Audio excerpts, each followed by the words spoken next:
الحمد لله رب العالمين، والصلاة والسلام على سيد الأنبياء والمرسلين وعلى آله وصحبه أجمعين وبارك وسلم. أما بعد، فأعوذ بالله من الشيطان الرجيم. بسم الله الرحمن الرحيم. فصل لربك وانحر. صدق الله المولانا العلي العظيم، وبلغنا رسوله النبي الأمين المتين الكريم، ونحن على ذلك لمن الشاهدين والشاكرين، والحمد لله رب العالمين. آئیے ہم اور آپ مل کر سب سے پہلے اپنے آقا و مولا جناب سید کائنات، فخر موجودات، رحمت عالم، نور مجسم، سیدنا محمد الرسول اللہ صلی اللہ تبارک و تعالی علیہ وسلم کی بارگاہ بے کس پناہ میں بلند آواز سے دل لگا کر درود پاک کا نذرانہ عقیدت پیش کریں. پڑھیں اللہم صلی علی سیدنا و نبینا و شفیعنا و حبیبنا و مولانا محمد وعلی آلہ و اصحابہ وبارک وسلم. صلاة و سلاما علیک یا رسول اللہ وعلی آلک و اصحابک یا شفیعنا یوم الجزاء.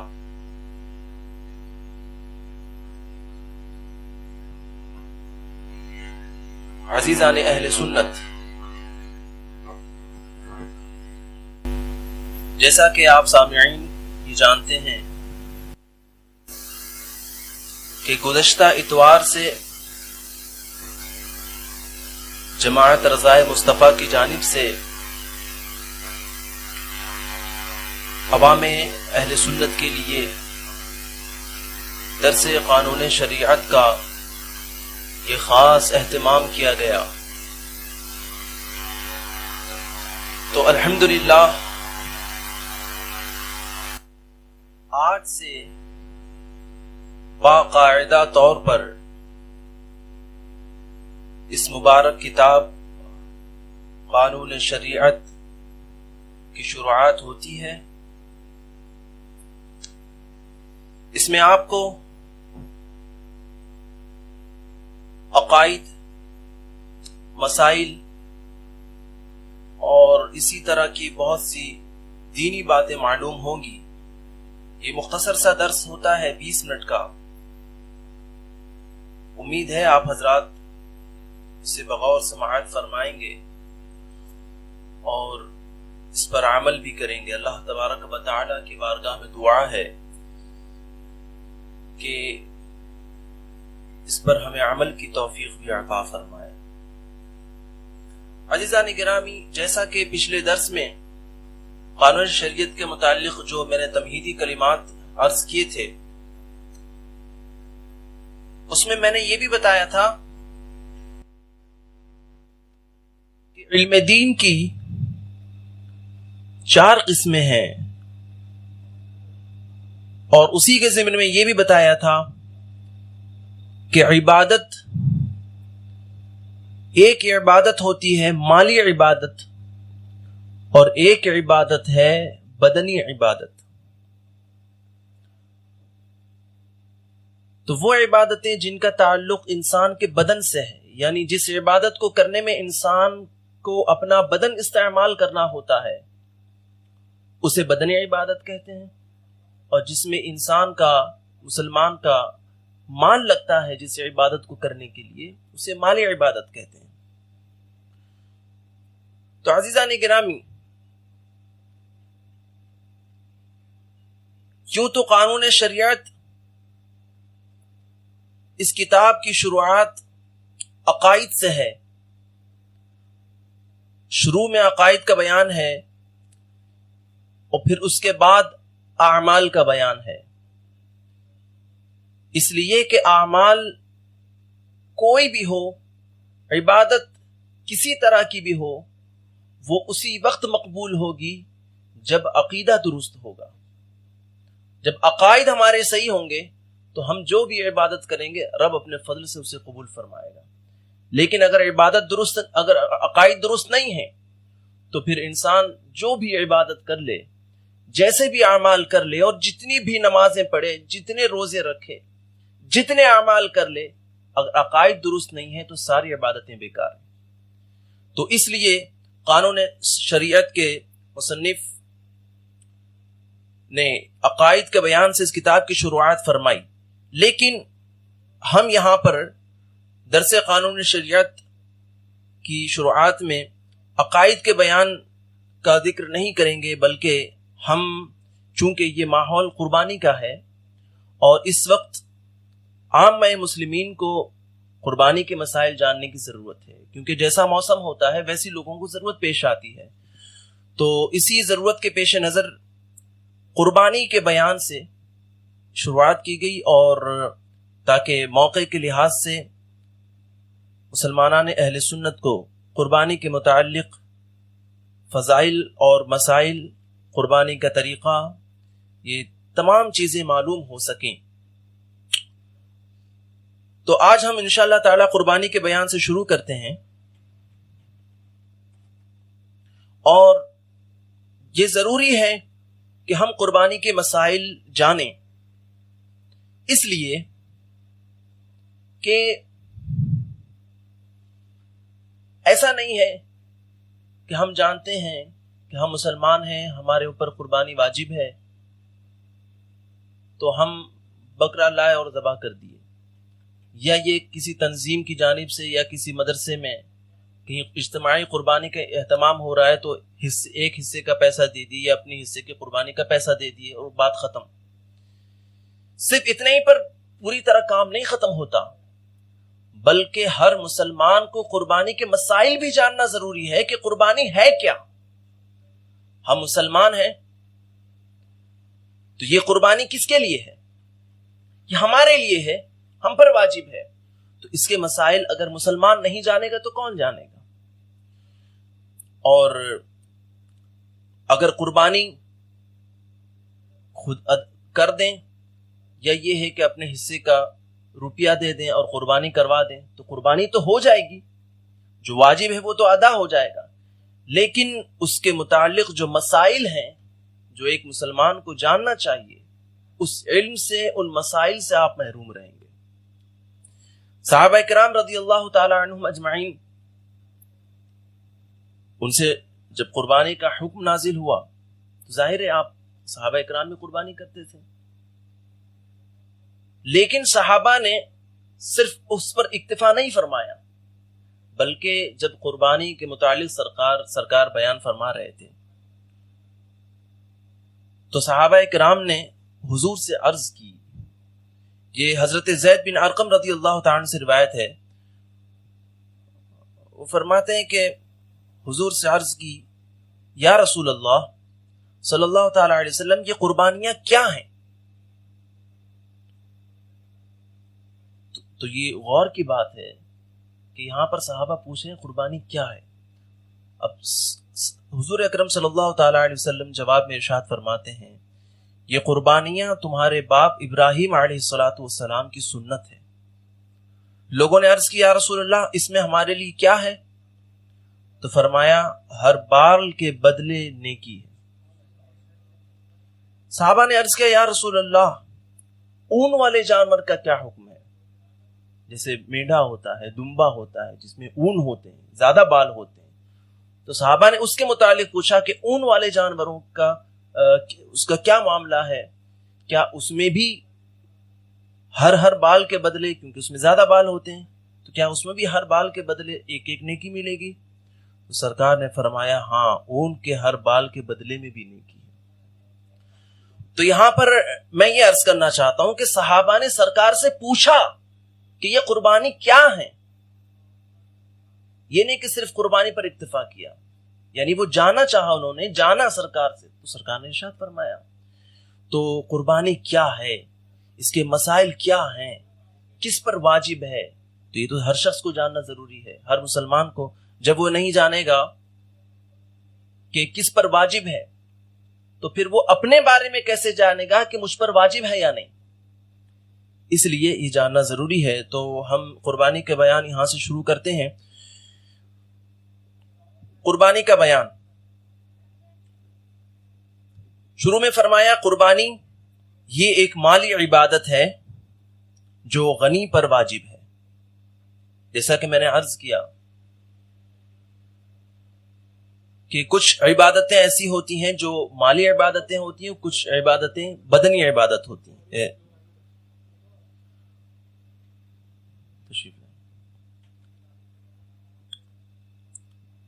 تو یہ قربانی اسی کے متعلق فرمایا کہ قربانی یہ ایک مالی عبادت ہے، یہ ایسی عبادت ہے جس میں انسان کا مال لگتا ہے، انسان اپنے مال کو خرچ کر کے جانور خریدتا ہے اور پھر اس کو اللہ تعالیٰ کی راہ میں ذبح کرتا ہے اللہ تعالیٰ کی رضا کے لیے۔ تو یہ ایک مالی عبادت ہے جو غنی پر واجب ہے، غنی یعنی مالدار پر واجب ہے۔ اب مالدار کون ہے اس کی تفصیل آگے آئی۔ یہ شروع میں اجمالی طور پر قربانی کیا ہے اس کو بتانے کے لیے یہاں پر ذکر کیا۔ آگے فرماتے ہیں خاص جانور کو خاص دن میں اللہ کے لیے ثواب کی نیت سے ذبح کرنا قربانی ہے۔ تو یہ جو فرمایا یہ قربانی کی ڈیفینیشن ہے، قربانی کی تعریف ہے کہ قربانی کیا ہے۔ خاص جانور کو خاص دن میں، کیونکہ قربانی ہر کسی جانور پر تو نہیں ہو جاتی نا، اس کے کچھ خاص جانور ہیں، اونٹ، گائے، بیل، بھینس، بھینسا، بکری، بکرا، دمبا، دمبی وغیرہ، تو خاص جانور ہیں۔ تو اسی لیے اس کی تعریف میں فرمایا کہ خاص جانور کو خاص دن میں، اب دن بھی کیونکہ خاص ہے، ہر کسی دن سال کے کسی بھی دن میں ذبح تو نہیں کر سکتے، خاص دن ہے، ذی الحجہ کی 10، 11، 12، ذی الحجہ کی صبح سے ذی الحجہ کی 12 تاریخ کی غروب آفتاب سے پہلے تو خاص دن ہے۔ تو اسی کے متعلق فرمایا خاص جانور کو خاص دن میں اللہ کے لیے، دکھاوے کے لیے نہیں، لوگوں کو جتانے کے لیے نہیں، گوشت کے لیے نہیں، اللہ کے لیے، یعنی اللہ تعالی کی رضا کے لیے ثواب کی نیت سے ذبح کرنا، یہ قربانی ہے، یہ قربانی کی تعریف ہوئی۔ آگے فرمایا کہ مسلمان مقیم مالک نصاب آزاد پر واجب ہے، یعنی یہ یہاں سے بیان فرما رہے ہیں کہ قربانی کس پر واجب ہے۔ تو یہاں سے جو ذکر کیا کہ مسلمان مقیم مالک نصاب، یہیں سے یہ ٹاپک شروع ہوتا ہے کہ قربانی کس پر واجب ہے۔ حالانکہ کتاب میں قربانی کس پر واجب ہے کا جو ٹاپک لگایا گیا ہے وہ شاید کاتب کی غلطی سے نیچے لگایا گیا ہے، حالانکہ اس سے پہلے والی جو لائن ہے وہیں سے یہ بتایا گیا ہے کہ قربانی کس پر واجب ہے۔ تو یہاں سے بتا رہے ہیں کہ قربانی کس پر واجب ہے۔ تو پہلی چیز جو ذکر کی وہ ہے مسلمان، ظاہر ہے کافر پر واجب نہیں ہے، مسلمان پر ہی واجب ہے۔ پھر فرمایا مقیم، یعنی مقیم پر واجب ہے۔ مقیم کیا ہے؟ یہ دراصل مسافر کا اپوزٹ ہے، مسافر کا مخالف ہے، یعنی ایک ہوتا ہے مسافر جو سفر میں ہو اور ایک ہوتا ہے اس کا اپوزٹ مقیم۔ یہ شرعی اصطلاح ہے، یعنی فقہ میں جو مسئلے مسائل جہاں بیان کی جاتے ہیں تو اس میں اس کو سمجھا جاتا ہے کہ مقیم کیا ہے، مسافر کیا ہے۔ تو مقیم یعنی وہ شخص جو مسافر نہ ہو۔ مسافر کیا ہے؟ مسافر وہ ہے جو سفر میں ہو، لیکن سفر شرعی، یعنی جس کو ہماری شریعت میں سفر فرمایا گیا اور اسی کے مطابق سفر کے احکام اس پر نافذ ہوتے ہیں۔ تو مسافر شرعی اعتبار سے وہ ہے جو 92 کلومیٹر کی دوری پر جانے کے ارادے سے اپنی آبادی سے باہر ہوا اور وہاں 15 دن سے کم رہنے کا اس کا ارادہ ہو. اگر اس سے زیادہ رہنے کا ارادہ ہے تب وہ اگرچہ اتنی دوری پر 92 کلومیٹر سے زیادہ جا رہا ہے مگر وہ ہوگا مقیم، تب اس کو مسافر نہیں کہا جائے گا. اس سے کم مثلا کوئی 13 دن رہے، 12 دن رہے اور کم دن رہے، یعنی اتنی دوری پر جا کر، تو وہ ہوگا مسافر. تو ایسی حالت میں اس پر سفر کے احکام نافذ ہوں گے. اچھا، جو ایسا مسافر نہیں ہے وہ ہے مقیم، جو اپنے گھر میں ہے یعنی وہ سفر پر نہیں ہے تو وہ ہے مقیم. یا کسی ایسی جگہ گیا جہاں پر وہ 15 دن سے زیادہ رہنے کا ارادہ ہے اس کا، وہاں پر 15 دن سے زیادہ وہ رہ رہا ہے تو وہ مقیم ہے. یا یہ کہ 92 کلومیٹر کے اندر اندر جب وہ ہے اور اس سے 92 کلومیٹر سے زیادہ دور جانے کا اس کا ارادہ نہیں ہے، اس کے اندر اندر ہی وہ سفر کر رہا ہے تو وہ بھی مقیم ہے. سمجھا؟ تو جو سفر شرعی ہے اس کے مطابق اگر کوئی سفر کرتا ہے تو وہ ہوگا مسافر. تو اس پر قربانی واجب نہیں، بلکہ کس پر ہے؟ جو مقیم ہے اس پر قربانی واجب ہے. تیسری چیز فرمائی مالک نصاب، یعنی مالک نصاب پر قربانی واجب ہے. مالک نصاب کیا ہے اس کا ذکر نیچے آ رہا ہے. اس میں کیونکہ اس میں کافی تفصیل ہے اور تفصیل سے آگے یہ 2-3 لائن کے بعد اس کا ذکر ہو رہا ہے، ابھی سمجھایا جائے گا. مالک نصاب پر بھی قربانی واجب ہے. آزاد پر بھی قربانی واجب ہے، یعنی وہ غلام نہ ہو. وہ پہلے زمانے میں یہ غلام کا سسٹم تھا کہ غلام خریدے جاتے تھے روپیے پیسوں سے اور وہ زندگی بھر ان کی خدمت کرتے تھے. تو وہ غلام ہوتے تھے اور جو غلام نہیں ہوتے تھے وہ آزاد کہلاتے تھے. تو آج کے زمانے میں تو سبھی آزاد ہیں، غلامی کا وہ جو سسٹم تھا وہ ختم ہو گیا. تو آزاد پر واجب ہے، یعنی اس زمانے کے حساب سے اگر کوئی غلام ہوتا تو اس پر قربانی واجب نہیں ہوتی، آزاد پر. اچھا، اس میں ایک چیز میں آپ حضرات کے فائدے کے لیے اور معلومات کے لیے ذکر کر دوں، کیونکہ ضمناً بھی جو مسائل آئیں گے انشاءاللہ تعالی اس کو بھی ذکر کیا جائے گا تاکہ مفید ہو. تو یہاں پر فرمایا مسلمان قربانی اس پر واجب ہے جو مسلمان ہو، مقیم ہو، مالک نصاب ہو اور آزاد ہو، اس پر قربانی واجب ہے. تو اگر کوئی بچہ ہے، نابالغ ہے، وہ مسلمان بھی ہے، مقیم بھی ہو، مالک نصاب بھی ہو، یعنی جو ایک روپیے پیسوں کے حساب سے، اس کی ملکیت کے حساب سے جو ایک نصاب بتایا گیا اتنی قیمت بھی اس کے پاس ہے، یعنی مالک نصاب بھی ہے. مالک نصاب بھی اگر وہ بچہ ہے، اتنی ملکیت کا مالک ہے وہ، تو آزاد بھی ہے. تو کیا نابالغ پر قربانی واجب ہے؟ تو جان لینا چاہیے کہ نابالغ پر قربانی واجب نہیں ہے. اسی پر فتویٰ ہے کہ نابالغ پر نہ خود قربانی اس پر واجب ہے، نہ اس کے باپ پر اس کی جانب سے قربانی کرنا واجب ہے. اسی پر فتویٰ ہے. آگے چلتے ہیں. قربانی کس پر واجب ہے؟ آگے مسئلہ ذکر ہے. جس طرح قربانی مرد پر واجب ہے اسی طرح عورت پر بھی واجب ہے. ایسا نہیں کہ صرف مرد پر واجب ہے. کہیں کچھ لوگ یہ بھی سمجھتے ہیں دیہات وغیرہ میں، اور جن کو دینی معلومات نہیں ہیں، دینی معلومات سے دور ہیں، تو وہ یہ سمجھتے ہیں کہ گھر میں بس خالی جو مرد ہے، جو شوہر ہے، اسی پر خالی قربانی واجب ہے، عورت پر نہیں ہے.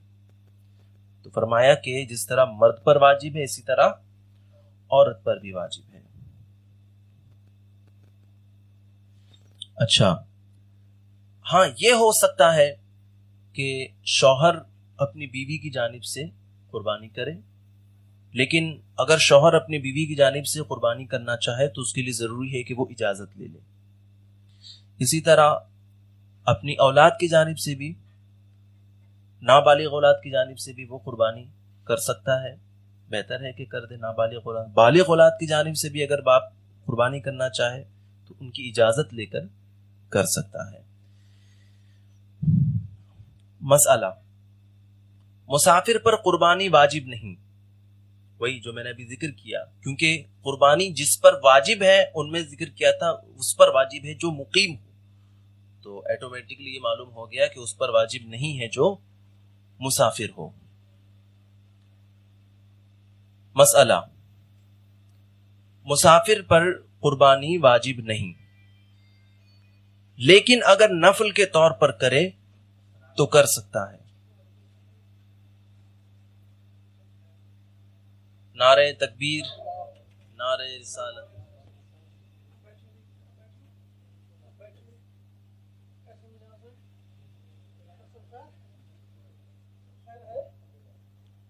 مسلک اعلیٰ حضرت علامہ مفتی محمد اشرف رضا صاحب قبلہ.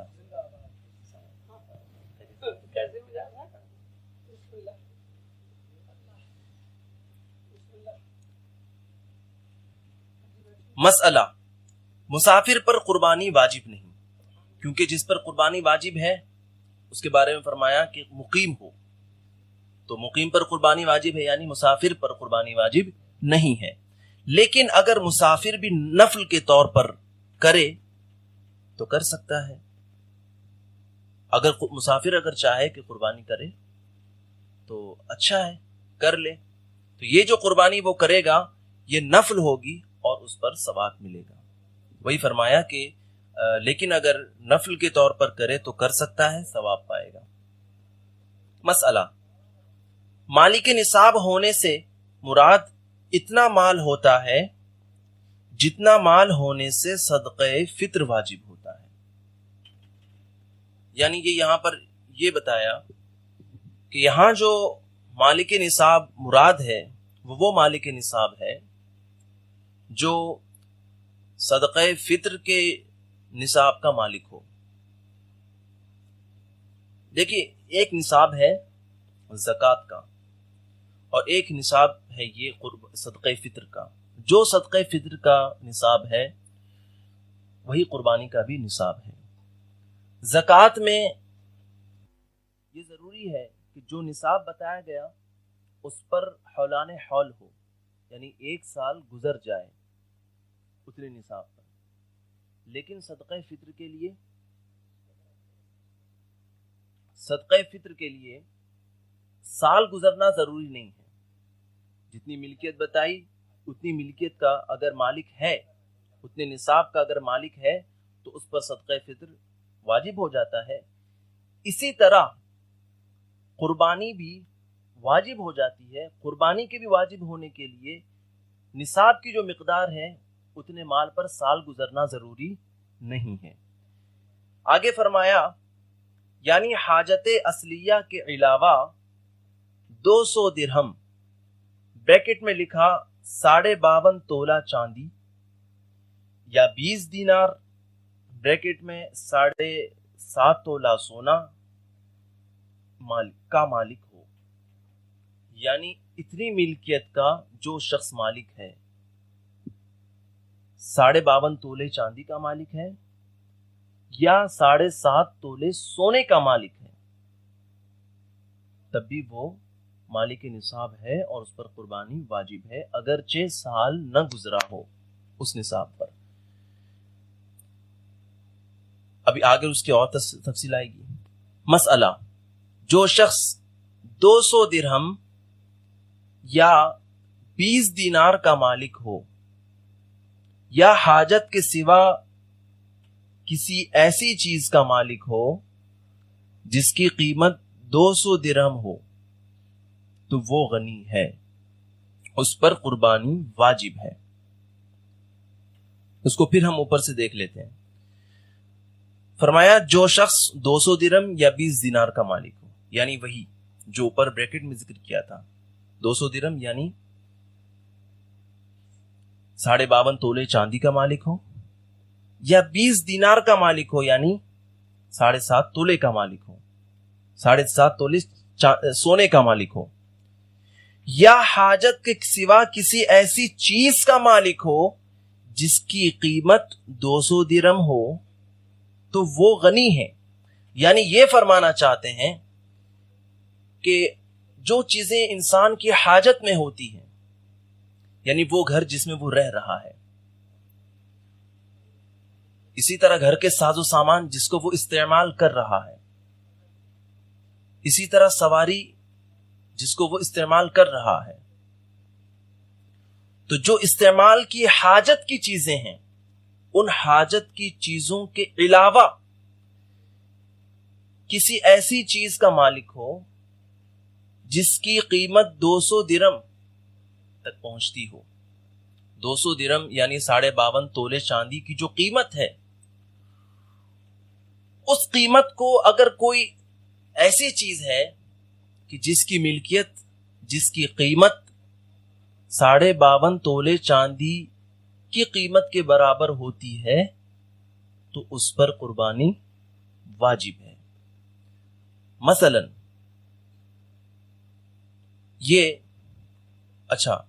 میں یہ بھی ذکر کر دوں کہ آج کے ریٹ کے حساب سے ہم نے آپ کی آسانی کے لیے 52.5 تولے چاندی کی قیمت بازار بھاؤ سے معلوم کی ہے. یہ ہوتی ہے کل 42,228 روپے. تو یہ سمجھ میں آیا کہ جس شخص کی ملکیت میں 42,228 روپے ہوں، یا اتنی قیمت کی کسی ایسی چیز کا مالک ہو جو اس کی حاجت اور ضرورت کے علاوہ ہیں، تو اس پر قربانی واجب ہے. اس میں ایک اور چیز ہے، اس پر قرض بھی نہ ہو. اگر کوئی ایسا شخص ہے اس کی جو حاجت کی چیزیں ہیں، ضرورت کی چیزیں، استعمال کی چیزیں، گھر ہے، گھر کی چیزیں وغیرہ، گاڑی ہے، موٹر بائک ہے، ان چیزوں یعنی جو حاجت کی چیزیں ہیں، ان چیزوں کے علاوہ بھی کوئی ایسی چیز ہے جیسے سونا ہے، زیور ہے، وغیرہ وغیرہ، تو ایسی اتنی چیز کی قیمت کا وہ مالک تو ہے، مگر اس پر قرض ہے. تو جتنا قرض ہے اتنے قرض کو مائنس کیا جائے گا. اس کی جو ملکیت ہے اس کی قیمت میں سے جتنی قیمت قرض ہے اتنی قرض کی قیمت مائنس کی جائے گی، نکالی جائے گی. تو جتنا قرض ہے اس کو نکالنے کے بعد دیکھا جائے گا کہ کیا اس کے پاس اتنی قیمت ہے، اتنی قیمت کا مالک ہے، یا اتنی قیمت کی کسی چیز کا مالک ہے. اگر ہے تو اس پر قربانی واجب ہے. لیکن اگر قرض ہے اور قرض اتنا ہے کہ اگر قرض کو نکالا جائے گا تو اس نصاب کو، یعنی جو ابھی بتایا گیا 42,228 روپے، اتنی قیمت اس کی ملکیت میں نہیں ہے، یا اتنی قیمت کی کسی چیز کا وہ مالک نہیں ہوتا قرض کو نکالنے کے بعد، تو ایسی صورت میں اس پر قربانی واجب نہیں ہے. اچھا، یہ جو مسئلہ ذکر ہوا اس میں ایک چیز ذکر کی گئی حاجت اصلیہ کے علاوہ، یعنی وہ چیزیں جو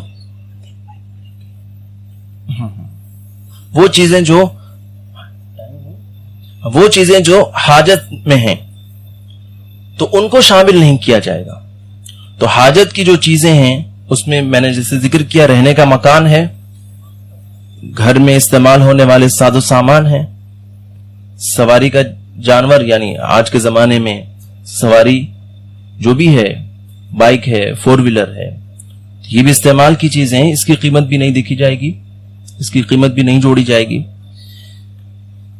اچھا، لیکن اگر کوئی گھر ایسا ہے اس کا جو اس کی حاجت کے علاوہ ہے، جس میں وہ رہ نہیں رہا ہے، حاجت کے علاوہ ہے، ایسے ہی خالی پڑا ہے، یا کرائے پر بھی دیا ہے تو اس پر اس کی قیمت کو جوڑا جائے گا، اور اس پر اگر وہ یہ نصاب کو پہنچتی ہے اس کی قیمت اس کے مطابق، یا اس کی قیمت کو ملا کر جو دوسری چیزوں کا یہ مالک ہے ان قیمتوں کو اگر ملایا جائے تو اگر اس نصاب کی مقدار کے مطابق یہ اس نصاب کی مقدار کا مالک ہو جاتا ہے تو اس پر قربانی واجب ہے۔ اسی طرح گاڑیاں ہیں، حاجت جتنی ہیں، اگر 2 گاڑی سے اس کی حاجت پوری ہو رہی ہے، ایک گاڑی ایسے ہی رکھی ہوئی ہے خالی، وہ حاجت نہیں ہے، اس کی ضرورت نہیں ہے، دو گاڑیوں سے حاجت پوری ہو جاتی ہے، اس کے علاوہ گاڑیاں ہیں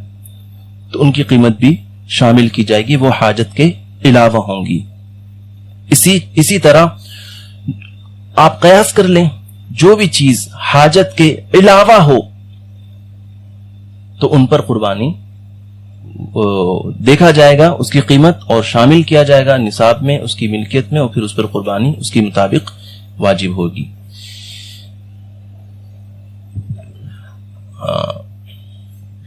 قربانی کا وقت، قربانی کا وقت ذکر کرنے سے پہلے ایک بہت ضروری بات میں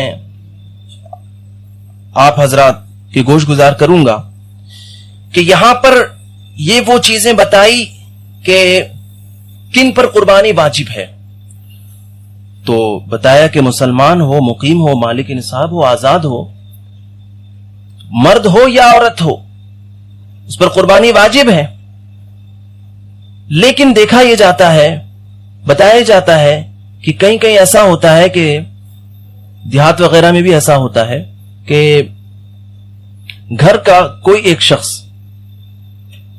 اسی کی جانب سے ہر سال قربانی ہوتی ہے، یعنی ہر سال والد کی جانب سے قربانی ہوتی ہے، یا ایسا ہوتا ہے کہ اس سال والد کی جانب سے، آئندہ سال بڑے بیٹے کی جانب سے، اس کے بعد والے سال چھوٹے بیٹے کی جانب سے، اس کے بعد والے سال ماں کی جانب سے۔ یہ نہیں دیکھا جائے گا، یہ غلط طریقہ ہے۔ جو بھی گھر میں ایسا شخص ہے جو مالک نصاب ہے اس پر قربانی واجب ہے، اگرچہ وہ عورت ہو، اگرچہ وہ اولاد ہو، ان سب پر قربانی واجب ہے۔